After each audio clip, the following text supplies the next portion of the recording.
vamos a reiterar que el Poder Ejecutivo ha enviado un anteproyecto de ley de reforma que contempla la unificación de los códigos civil y comercial, entre ellos el divorcio express. Cualquiera de las dos partes puede hacer una presentación, o sea, ¿qué quiere decir? Que ese divorcio sale, aunque la otra parte no se quiera divorciar, y no se exigen, doctor Merlo, entonces 3 años para hacer esta presentación. No se exige ningún plazo, ni ningún otro requisito que la voluntad de divorciarse. Todo el tema de bienes, hijos, tenencia o todos los temas de alimentos se va a dirimir. Si no hay acuerdo, va a seguir el proceso con esos aspectos. Hasta ahora se contempla la categoría de lo que son los bienes gananciales, además los propios, ¿no es cierto? Los que uno tiene antes de casarse o aquellos que, digamos, sean heredados, que le son propios o que pueda justificar que con plata obtenida antes del casamiento puede adquirir algún bien.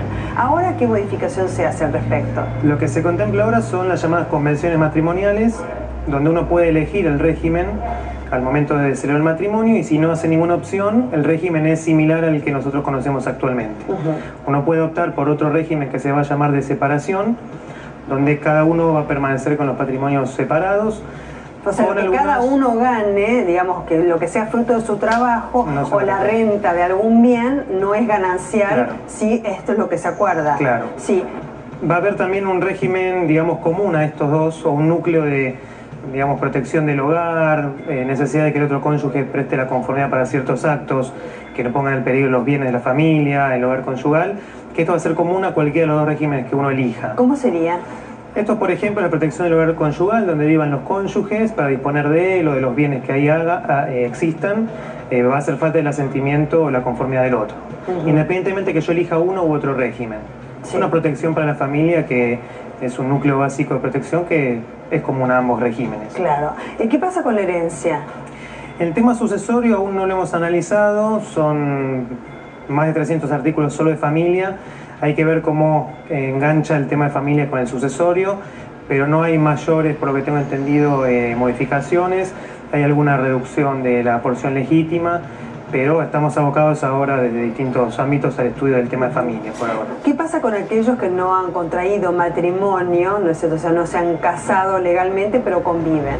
Bueno, las convivencias ahora van a estar reguladas por este nuevo código.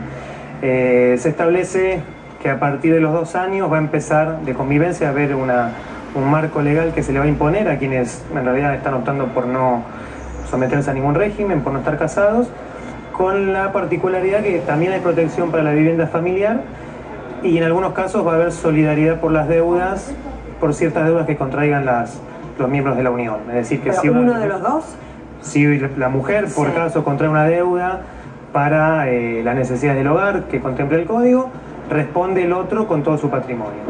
Esto no pasa ni siquiera. Pero una deuda consentida que tenga que ver, digamos, con algo que concierna al hogar conyugal, claro. No, o deuda, digamos, generalmente a las necesidades del hogar o a la educación de los hijos, el tema de colegio y demás. Sí. ¿Y cuánto tiempo se contempla, digamos, que va a regir para aquellos que conviven y no se han casado legalmente? Estos efectos empiezan a partir de los 2 años de convivencia, dice el proyecto. Sí. Antes, no. Claro. Y en el caso del divorcio, digamos, este tema de los bienes, ¿no? ¿Se puede hacer, digamos, después de haber contraído el matrimonio o tiene que ser previo? Digamos, todo esto, ¿cómo funciona? No, ahora en realidad uno al celebrar el matrimonio va a poder optar por uno de estos regímenes que dijimos antes. Entonces el divorcio en realidad va a estar atado a la elección que hayan hecho los cónyuges al celebrar el matrimonio. Claro. Si optaron por la comunidad, como la llama el código, optaron por la separación. Se van a dividir de distintas maneras. ¿Qué pasa con la adopción? Porque hay muchos que dicen que es un trámite engorroso, que no llegan, digamos, después de muchos años a tener... Claro, el tema de adopción, en realidad el trámite no varía mucho, porque se sigue manteniendo un juicio de adopción. La única manera para obtener una adopción es por la vía judicial. Y hay 2 juicios, uno más pequeño, digamos, un juicio de guarda preadoptiva, donde se evalúa a las personas que van a querer adoptar, y otro juicio de adopción. Esto no cambia. Lo que sí cambia es que ahora se va a poder adoptar, por ejemplo, a convivientes o al hijo de un conviviente. Es la adopción integrativa que le incorpora el código. Hasta ahora conocíamos la adopción plena y simple. Existía esto de la adopción del hijo del cónyuge, pero ahora el código especialmente contempla la adopción de integración, que es esto de adoptar al hijo del conviviente o al hijo del cónyuge. ¿Y le da el apellido? ¿Qué consiste todo esto? En realidad, la adopción plena extingue el vínculo con la familia de origen, la simple no, y la integrativa tampoco. Es decir, que sigue siendo hijo sigue habiendo vínculo filiatorio con el progenitor. Claro. Se establece un vínculo con el nuevo adoptante, pero a efectos de adopción. Es de adopción. Sí. Filiación por adopción. Sí. En el caso de la fertilización asistida, ¿qué avance ha tenido? Hay un vacío legal muy grande y yo no sé si digamos, por lo menos se está haciendo un aporte al respecto. Actualmente no está legislado, claro. El código lo contempla y a su vez deriva en leyes especiales la reglamentación. Eso tendrá tratamiento parlamentario después, entonces claro, habrá que dictar leyes especiales. Claro, al Poder Legislativo. Claro, pero el código contempla lo que vulgarmente se conoce como alquiler de vientres y todas las técnicas de reproducción asistida.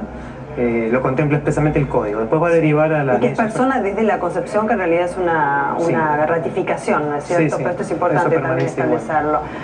Bueno, y en el caso, por ejemplo, ¿no es cierto?, de que se haya procedido a un tratamiento de fertilización asistida, pero haya habido una donación, ¿no?, que puede ser o de espermas o de óvulos de una tercera persona, ahí también hay una contemplación aparte que quiero, por favor, que me especifique. Ahí el tema es bastante complejo con la ley actual, todo el tema de la filiación y las acciones de filiación y demás, la identidad de la persona, el derecho a la identidad.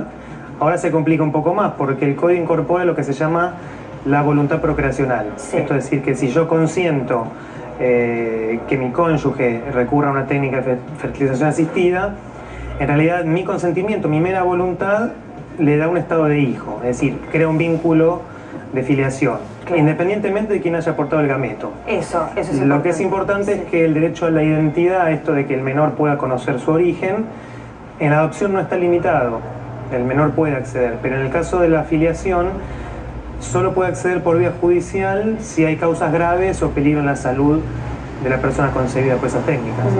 O sea que en realidad el derecho a la identidad... ¿Y cómo podría hacerse? Por lo general, digamos, son anónimas esas donaciones. Sí, anónimas, o puede haber una inseminación consentida por un tercero, en el caso de un matrimonio de mujeres. Pero en el caso de ser anónimas es más difícil porque se recurre por lo general a un banco de espermas, un banco de óvulos. Pero puede ocurrir que dos mujeres casadas sean inseminadas por algún conocido, la cónyuge quizá de una de las mujeres que tenga a luz dé la conformidad y eso impide que el menor avance sobre la identidad respecto a esta otra persona, salvo que exista causas graves. Claro, en ese caso específico. Contratos prenupciales. Los contratos prenupciales es esta opción, la convención matrimonial, por elegir uno u otro régimen y establecer un inventario sobre los bienes o qué deudas llevan los cónyuges al matrimonio. Básicamente se conoce como convenciones matrimoniales, esta posibilidad de pactar cómo nos vamos a manejar con el tema de los bienes entre cónyuges. Desde ya, este es el contrato prenupcial.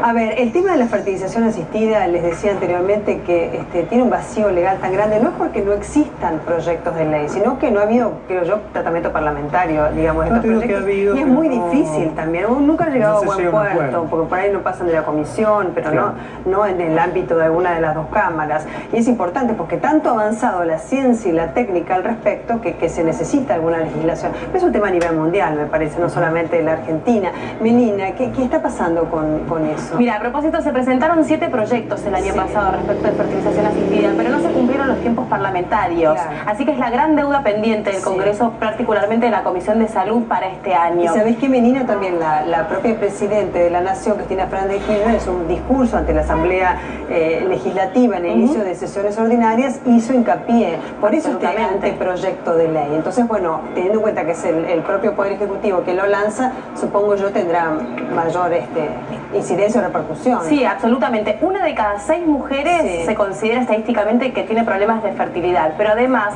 porque hay un desfasaje entre la edad social de la mujer y la edad a donde evidentemente está en su máximo apogeo de fertilidad. Es decir, hoy la mujer posterga